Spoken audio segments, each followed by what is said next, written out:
So guys, ഇന്നത്തെ video headphone use ചെയ്യുന്നവർക്കായിട്ടുള്ളതാണ്. നമ്മളെല്ലാവരും headphone വളരെയധികം യൂസ് ചെയ്യുന്ന ആൾക്കാരാണ്.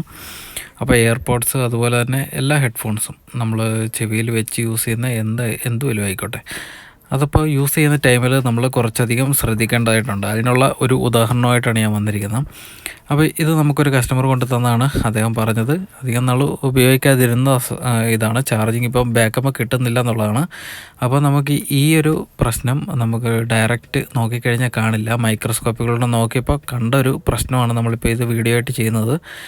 ഇതിപ്പോൾ നമ്മൾ മൈക്രോസ്കോപ്പിലൂടെ നോക്കിയപ്പം ഇതിൽ ഒരുപാട് ചെറിയ ബോൾ പോലെ ഇങ്ങനെ ഇരിക്കുന്നത് കണ്ടു. ജസ്റ്റ് നമ്മൾ ടച്ച് ചെയ്ത് നോക്കുമ്പോൾ അത് മൂവ് ആകുന്നുണ്ട്. അതായത് അത് ചെറിയ ബാക്ടീരിയ പോലുള്ള ചെറിയൊരു പ്രാണി പോലൊരു സാധനമാണ്. അപ്പോൾ ഇത് നമ്മൾ ചെവിയിൽ വെക്കുന്നൊരു പ്രൊഡക്റ്റാണ്. അപ്പോൾ നമ്മളത് നല്ലപോലെ ക്ലീൻ ചെയ്ത് യൂസ് ചെയ്തില്ലെന്നുണ്ടെങ്കിൽ ഇതൊക്കെ നമ്മളുടെ ചെവിയുടെ ഉള്ളിലേക്ക് പോയിട്ട് വളരെ ഇൻഫെക്ഷനൊക്കെ ഉണ്ടാകാനുള്ള ചാൻസ് വളരെയധികം കൂടുതലാണ്.